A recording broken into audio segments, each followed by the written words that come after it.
The last time Penn State and Wisconsin met in a primetime game was the 2016 championship. Fast forward 8 years later, the Badgers and Nittany Lions are set to face 7:30 NBC in a critical Big Ten matchup. Welcome to Season 4, Episode 7 of the Straight from the Crest podcast. Hey, Straight from the Crest listeners. Stat Guy Chris here to remind you that this episode is brought to you in part by our friends over at Protocol Beverage. Made by a few dudes in Erie, PA who wondered, why doesn't zero-carb beer exist? Protocol's new light shift gives you the ultimate beer experience with 0 carbs, a mere 80 calories, and they're shifting to what light beer should be. Savor the crisp, refreshing taste without compromising on flavor. Thanks, Protocol. Because this Michigan team can score. It's not like there's some stagnant bunch that relies on their defense. And I think he can win us games. I think, thank you for your service, Cliff. But, I go back and watch last year's Maybe we've got a little baby version of Wendell White, Reggie Bush cooking with Katron Allen, Nick Singleton. Katron Allen runs the ball. Podcast. Nobody wants to tackle him. People bounce off him. Welcome back, everyone, after a much-needed bye week from the Penn State football team and your guys over here at Straight from the Crest. I'd like to humbly welcome you back for another episode.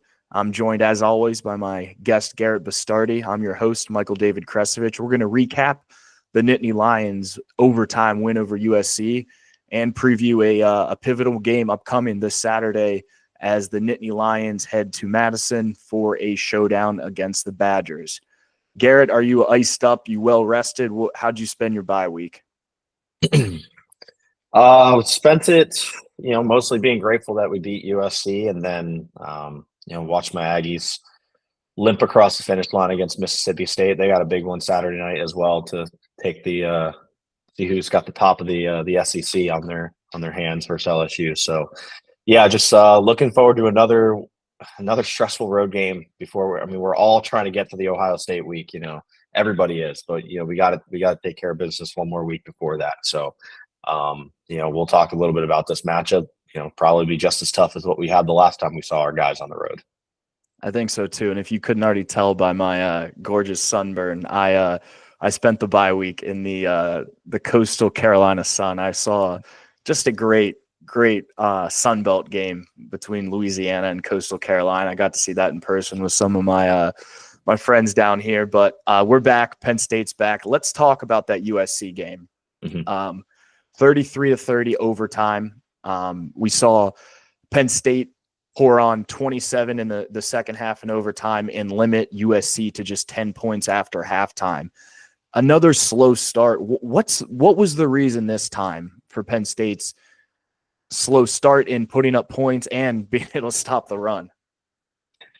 Yeah, I think the defensive issues were still there, but weird game overall. I think I might have texted you or tweeted it early in the game. I'm like, this is the exact way I would have expected it to go if it was going to be a screw around fest, which is what it exactly was. Penn State came out the first drive and just had every formation in the book, but moved it with ease and then could not punch it into the end zone.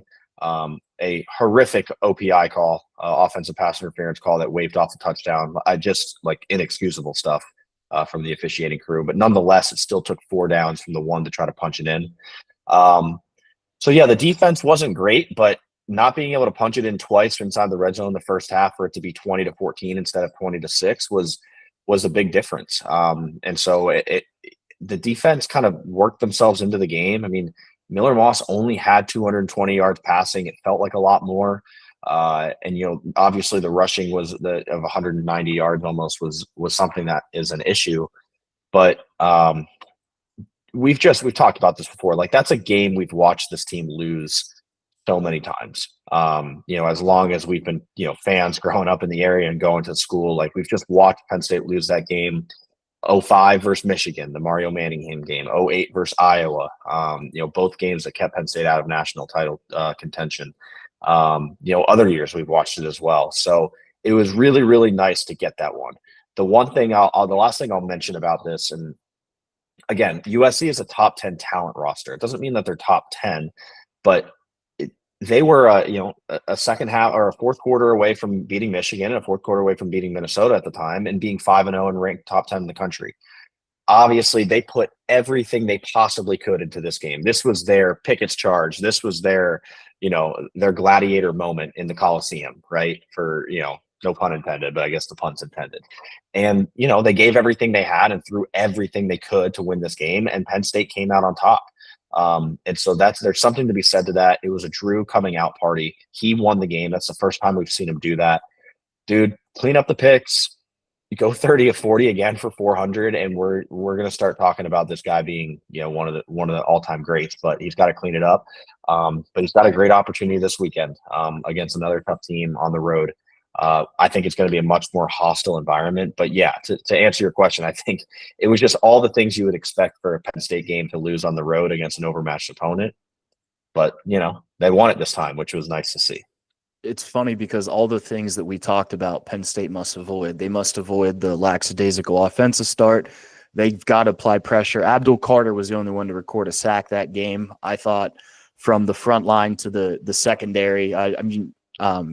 Ended up with one interception.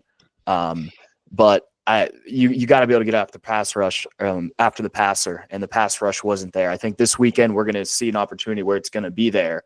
But yeah, as we were both watching that game and it was unfolding, everything that we talked about on the show, but they survived. That's all that matters.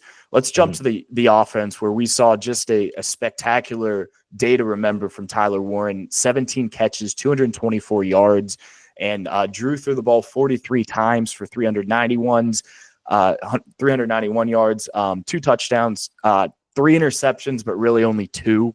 I don't really count the Hail Mary pass there. And let's just talk about Tyler Warren in the James Franklin era. Garrett, how many playmakers has Penn State had that have been better than Tyler Warren? The only one, there's 2. There's 2 that you can think of off the top of your head. Like, that's the closest performance I've seen to the 2017 Iowa game, where Saquon just kind of carried the entire team. He had something like 325 all-purpose yards. And then KJ Hamler, right? In the skill positions. Obviously, we saw a few times Trace kind of put the team on his back. 2018 Ohio State, having 475 passing and rushing yards combined. But the closest thing to that heroic of a performance is definitely Saquon. We just haven't seen anything quite like that. Especially at the receiving or tight end position. And so, yeah, truly impressive. The ways that Kotelnicki was able to get him involved were just so creative. And it's not like the things that were schemed up were like everybody talks about the double pass and him coming off the center. Like, he had to go out and make a play. Like, it's not like he was wide open. So yeah, that was a joy to watch. Like, that's a guy who's the best tight end in the country, maybe the best receiver overall, up there with Jeremiah Smith and Ryan Williams. And those are 2 big names. It was fun to watch, and just looking forward to seeing. This is kind of the chess match here on out. Like, everybody's going to be focused in on him, right? So, like, what ways are other guys going to be schemed open now that all the focus is going to be on Warren? Just looking forward to how coach is going to be able to kind of scheme that stuff up and be creative with it, because we know he's going to be. Yeah, Warren was the first tight end in FBS to go over that 200-yard mark since Dalton Kincaid did that back in 2018 at 2022 at Utah. But it was the most receptions USC's ever allowed in their illustrious 137th program of football. But just a spectacular day. My wonder is, Garrett, is not taking anything away from Tyler Warren here. He had a spectacular day, and I think he'll go down as one of the best Penn State offensive players in James Franklin era. Do you think his ability to take over these games and have no one else really elevate, do you think he just masks what else Penn State lacks? Yeah, I think a little bit. Especially in the receiving room. I think the receiving room is better than last year, but he was able to. When you have someone like that, you're able to kind of brush over some of the issues that room has, and so, there was a lot of 31 personnel and stuff like that. Like, there might have been 13. We had 3 tight end looks out there. It was just like the receiving room needs some work still, and so he's able to mask that for sure. And so, which is a nice thing to have. It's what you need. Now, you don't see a lot of teams that are incomplete win national titles with one guy, especially if they're not the quarterback. And so we're going to need other guys to step up and not just rely on a tight end the rest of the year. But yeah, I mean, when you can have a guy go win you a game, that's definitely a really nice cushion to have sometimes. Yeah, just a few parting thoughts here on USC Penn State. Drew's 391 yards. It's good for 6th all-time Penn State history. Most in the game since Cliff did it against Villanova back in 2021. And he actually surpassed Kerry Collins in touchdown passes, moved into 40th. I'm sorry, tallied his 40th all-time there. But before we move on to Wisconsin here, Garrett, Penn State's allowed just 27 second half points this season and 3 points in the third quarter. They allowed 3 points this past game. It was the first time all season they allowed a point there. Do you think that's the product of a halftime adjustment that Tom Allen's able to make, or do you think these guys just kind of takes a while to get going? What's happening where they turn into this? Or another thing that I thought of is you can look at the offense. The offense has played much better in the second half this year, which obviously knows when your offense is on the field, your defense is going to play better. It's more. It's not only more breaks, it's the field position battle. If Penn State's going 3 and out, they're not putting their defense in a situation to play well. What's your take on this when they're in the locker room eating orange slices and drinking juice pouches? Something's happening. Yeah. It has a little 2016 vibe to it, doesn't it? I don't necessarily like second half team. Like there's more to it than that. It seems like they settle into the game a little bit more. The defense certainly just plays better in the second half. With that being said, man, like needed to stop late in the game against USC and just could not get it right. They got it to force overtime, but you're able to force USC 3 and out tied at 23. The game probably doesn't go to overtime. And so there's still things that concern me. The front is very good. It's an elite front seven. It absolutely is. They got after the quarterback more in the second half. They got after Miller Moss more in the second half and shut down the running game a little bit more in the second half than the first half. The secondary is still a concern to me. The scheme a little bit is a concern to me. We just tend to sometimes sit there and zone. Now, against Wisconsin, it might not be as much of an issue, but against a Miller Moss or looking ahead, a Will Howard, like guys like that are going to pick zones apart. And so, conceptually, there are just some things there that, again, I think we're going to have to get used to. This is more like a Brent Pry defense than it is a Manny Diaz defense. It's just the breaks. It's going to be a defense that is good enough to win you games if your offense is good. It's not going to be the defense of the last 2 years where the offense doesn't even show up against Ohio State and Michigan, and we could still tie the game going down the stretch. So it just means we're going to have to play more complementary football overall. So it's absolutely still a concern. My concerns for the defense actually got heightened after the USC game, just because it just looks like we're more of a Brent Pry defense, which weren't bad defenses, but they weren't elite Manny Diaz defenses. I'll get into this later, but I think part of it is they're not being aggressive on early downs defensively. They're not sending pressure to set up those second and longs, those third and longs. It's like they're waiting for third down to go, and then they get a stop there. It's like, listen, mix that in on early downs. Don't like you mentioned the zone play. Like you can play zone if you're getting home with 4. If you face a formidable quarterback who can dissect that, you're doing no harm. But I know I said last question, but let's talk about Julian Fleming, man. 2 catches in the entire game, both on 4th down. To me, Julian Fleming is a crucial part of this offense in the sense he's obviously helped out. He's been a guy to help out these young guys. I mean, he's been in the best wide receiver room in the country in Columbus. But to me, I think his role is what he did the other day. It's situational football. He is probably, outside of Lambert Smith, he's probably the only Penn State wide receiver that can really step up in the clutch to make those plays. He's been there. He's been in crucial games before and have to. So little tip of the hat to Julian Fleming, because I know we've been asking, like, where is he? Where is he? I don't care that he had 2 catches. Penn State doesn't win that football game without him. Mm-hmm. Yeah, absolutely. And real quick to your pressure point, Penn State's 31st in pressure rate this year. They were first last year. It just kind of gives you a picture of what's going on, between a Manny defense and a Tom Allen defense. But yeah, man, it's funny.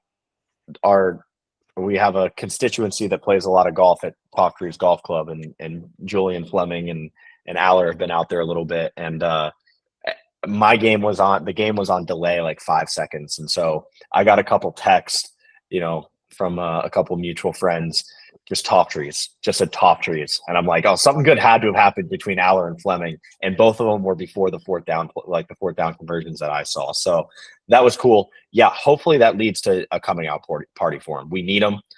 He had he had that OPI early, which again, I thought was BS, had a couple bad drops throughout the game. And it's just like, oh man, like, I don't know if this experiment's going to work out, but 2 massive game-saving plays. It reminds me of like Isaac Smoko in 2005 against Northwestern, like getting that 4th and 15. Like those are the type of plays you remember that maybe this is what like kind of kept the season going, right? Obviously the pass to like Juwan, Juwan, what was his last name in 2017? You got it. Yeah, no, go ahead. It's Juwan. I'm just going to go first name basis if you're not going to help me. Juwan Johnson. Yeah, I kept wanting to say Juwan Howard, and I'm like, the wrestler, right? No, didn't he? Jan Johnson? I thought not Jan Johnson. Listen, basketball practice started this week, so I'm in basketball mode. I'm thinking Juwan Howard, but yeah, I'm hoping it leads to him stepping up and being one of the guys. If him and Trey Wallace can be the guys, along with Tyler Warren and a little bit of Cliff mixed in, we're going to be in good shape. So, yeah. Drew in the second half was spectacular. 16 of 22, 258 yards, 2 touchdowns. Really was the leader in that 14-point comeback. I thought he played a great game. I'm not really concerned with his interceptions because that's what we asked for. We didn't ask for the turnovers. We asked for the aggressiveness. The ball was in his hands. He said, listen, this is why he came to Penn State. This is what he does. He made a lot of great plays down the stretch, and I'm happy that he's our quarterback.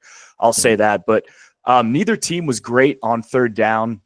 Penn State was just 4 of 13. USC was worse at 2 and 11. They're going to have to improve that. This week, another tough battle, Wisconsin. Penn State on the road. Penn State all time is 9-3 in games broadcasted on NBC, Garrett. It's the 21st time in program history that the Badgers and Nittany Lions are meeting. Penn State leads 11-9 all time, and they've won 5 of the last 5 against the Badgers and covered in all 5 of them.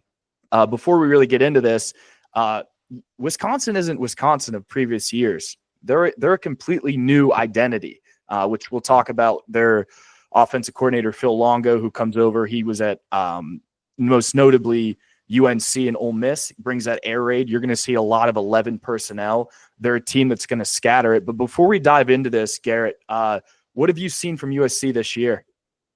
I'm sorry, USC or Wisconsin? Wisconsin. Yeah, watched most of watched them play against Alabama, and watched a little bit of them against USC, and just have kind of been studying them here and there since that time. I like Luke Fickell a lot. I think he's a really good football coach. Obviously had a ton of success at Cincinnati. Fun fact, we're 1-0 against Luke Fickell. We beat them the one year they were in between Urban and Tressel at Ohio State. And so, they're going to be well coached. They're going to be defensively sound. They control the ball. They're one of the better time of possession teams in the country while still being a more aggressive team than what we've seen in previous years. And so I think we have to expect a battle. The team is better than what they were earlier in the season. They were leading at the half against USC 21-10 before USC kind of came out and took control of the game.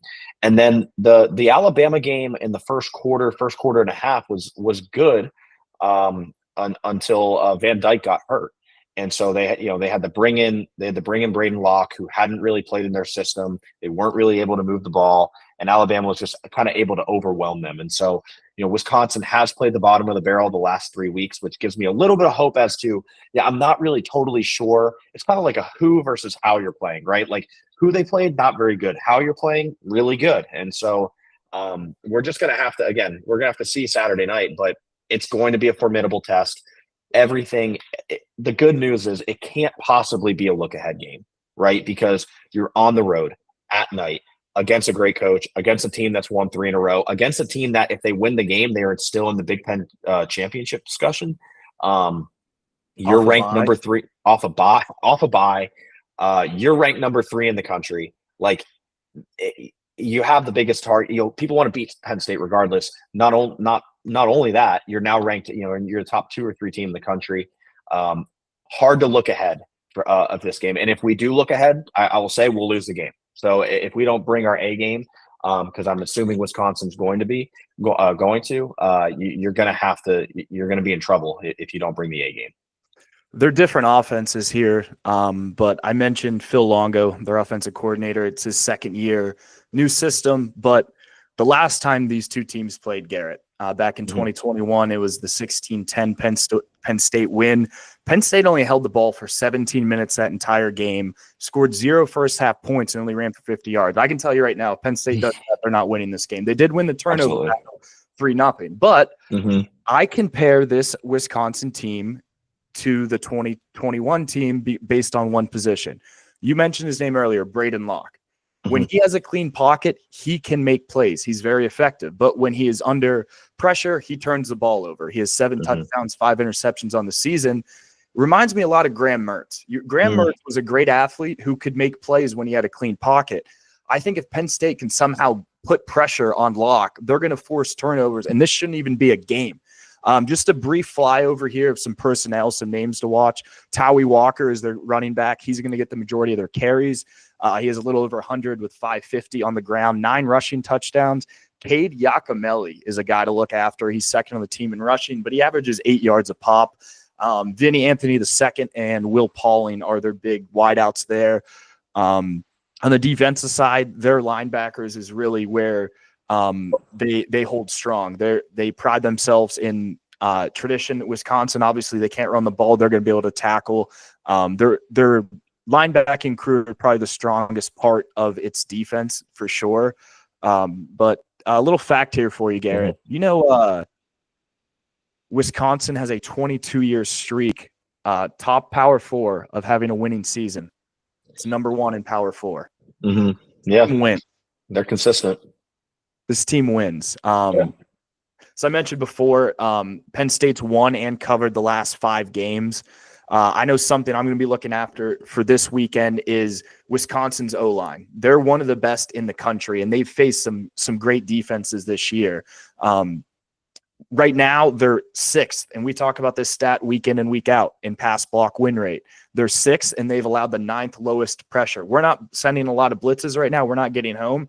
I think if Tom Allen doesn't scheme up a plan to get after Locke, I think Penn State could be in trouble here. Yeah, I think 2 massive areas to watch are going to be turnovers and, like you said, QB pressure. And the last play, I'll add one more. It's going to be the explosive play battle. Wisconsin is near the bottom of the country in explosive plays. So this defense, I'll be pretty upset if we don't come out and we're more aggressive in early down situations, trying to maybe put our corners on islands, force their guys to make plays against our guys. Our athletes are better than theirs. This is different from USC. USC had 4 different 5-star wide receivers and a 5-star quarterback. And a great transfer running back in Marks. And so while Wisconsin is a serviceable program, serviceable team, they don't have the athletes and skill positions to compete play for play. So you have to pin your ears back, bring more pressure. And if that occurs, you should win the turnover battle. You should win the QB pressure battle, and you should win the explosive play battle as well. And if you can win those 3 on the road, that can take a hostile environment out of it early. And I would like to see, early in the game, maybe some explosive runs as well. If I had to pick and choose, where the explosive plays are coming from. But there are more things I think that favor Penn State in this game than what they did against USC. And so that gives me a little bit better feeling, maybe in this game than in that one. 100%. Another thing, 2 guys to look after, Jaheim Thomas and safety Hunter Wooler. I always say this for every game. mention who you're going to see. You're going to see Hunter Wooler in the NFL in the next few years. He's a stud safety. But, Garrett, they haven't allowed a tight end to get more than 50 yards in a game this year. Mm-hmm. They also They Oh, also rank top 10 in FBS and coverage grade per PFF. So not only are they taking away Penn State's best weapon looking into it going in, Penn State's going to need a guy to step up, whether it be Julian Fleming. Who's going to be that guy this week? Who's going to be last week's Julian Fleming this week? Yeah, I think Trey Wallace is due to have another breakout game. It's been a few weeks. I'm trying to, again, it's a balance, right? Wisconsin has a top 15 secondary in the country, 15, from a statistical perspective. Really their only major metric that they're top 3 in the Big Ten is passing defense. Their games outside of Alabama and USC, their 5 wins are Western Michigan, South Dakota, Purdue, Rutgers, and Northwestern. Okay. And you might say, oh, well, Rutgers has been playing well this year. Rutgers is decimated injury-wise the last month. So they have not had any of their offensive linemen, had not have skill position players. And if you're not out on the field right off the bat at Rutgers, you're not very good, right? So if you're going deep into the depth chart, things are kind of falling off. So it's not to take away from what Wisconsin has done. It's just kind of saying, the 2 games that they did play solid quarterbacks, Jalen Milroe went 12 for 7. Some might argue that now, but was very efficient. 12 for 17, 190, 3 touchdowns. Miller Moss, 3 touchdowns, 1 pick, 310 yards. A lot of it coming in the second half. They have not played a team to the caliber of quarterback as Penn State since the USC game, and they gave up 4 touchdowns in the second half. So what's going to give, right? Is it going to be the quality of opponent that Wisconsin has played that has led to them, playing as well as they have, or are they just that much better than when they played against USC and Alabama?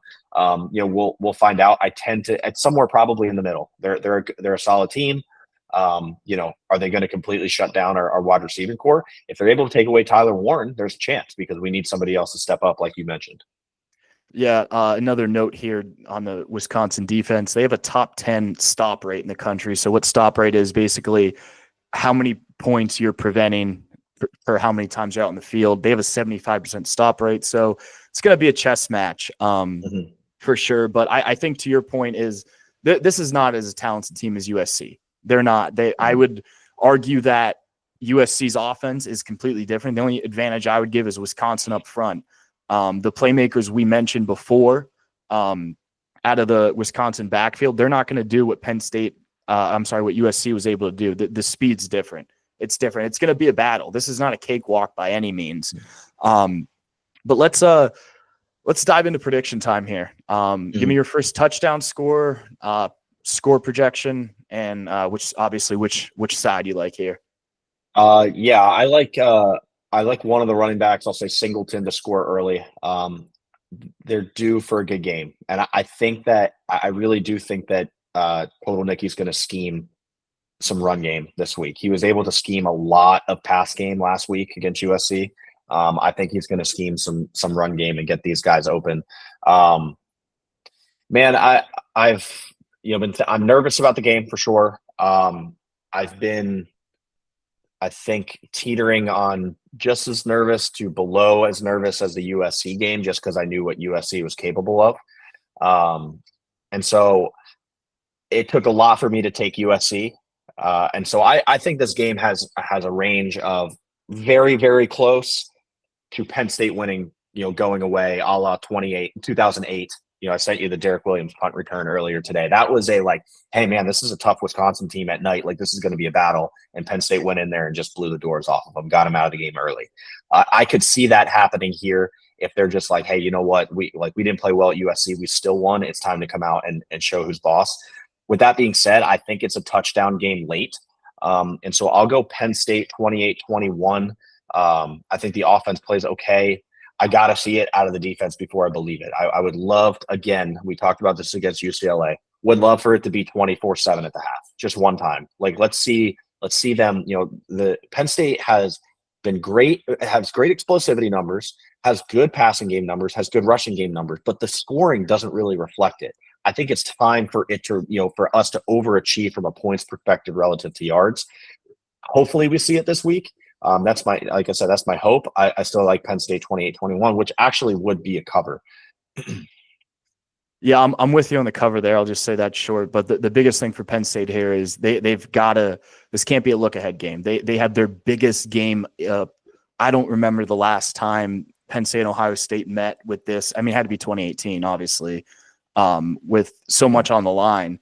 But they've got to come out and just take care of business. I think from an offensive perspective, knowing that Wisconsin's secondary has the ability to shut not only the tight ends down, but the wideout. I think it's a big game for Nick Singleton and Katron Allen. I think combined, they're going to score 3 touchdowns. I have it at 28-18 Penn State, which would be a Penn State cover there. I think Trey Wallace has one of his better games. Like you said, he comes alive, but it's going to be interesting for sure there. Anything else in terms of X's and O's scheme before we do our alumnus draft and then depart? No, I'm just interested in seeing what other things Kotelnicki digs out of the woodwork. He clearly is of the mindset, I'm going to make the defenses and the opposing coaches prepare for everything rather than I'm going to hold stuff back. He came out with 12 different formations against USC. I'm assuming he probably has 12 more for Wisconsin. And so just interested to see what comes up this week. Would love for us to not get too cute. I think that happens at times. And then the last thing I'd say is we just got to really watch the defense. And like you said, early down pressure is massive. We just cannot sit back and just kind of let them march down the field and take our chances. I'm just not comfortable with that. Yeah, they've got to be aggressive on the defensive side. But do you want to start first for the draft here before? Yeah, not a ton to choose from, but I'll go Andy Katz. Basketball personality, pretty big name on the media front for basketball. Good dude as well. So we'll go Andy Katz as my first pick. I'll go Andy's brother, Dan Katz. I think he's with that. Forget what media corporation he's with. Yeah. He has awful NFL takes. Big Cat, Wisconsin's going to lose. Clip this. Do whatever you have to do. They're going to lose. Tag him in this. Snake. I went Travis Frederick every week that Penn State plays a guy that has a former O-lineman, Dallas Cowboy great. Travis Frederick had his career cut short with retirement. One of the best centers ever there. So Travis Frederick's my second pick. Did he end up playing for Dallas? Yeah. He was part of the so we Zach have Martin. Impartial opinion there as to if he's the best center ever or something like that. Anyways, I will go. Is this Snake? So I get 2 here? Or final 2. I'll go Dick Cheney. Okay. Very good personal friend of George W. Bush. Although we don't really like the Cheneys anymore. And then Herb Cole, who is a senator, but his name is now the Cole Center. The Cole Center at Wisconsin, which we have seen Penn State time and time again go into and lose, is named after Herb Cole. And so I will go with that because the pickings are slim as to famous Wisconsin alumni. Yeah, my last pick is Bud Selig, former commissioner of the MLB. There we go. Class of 56, just instrumental in what all the Badgers are about. But I appreciate you guys listening. Garrett has Penn State winning the cover. I have Penn State winning the cover. We'll see you next weekend. Big show. We'll have Big Game Wit on, Big Game Beck, Colin Spencer. We're going to have a packed show next week. Garrett and I will be boots on the ground in Happy Valley for the game. So hope to see some of you guys there. But Garrett, thank you very much, my friend. Yeah, thank you, Mikey.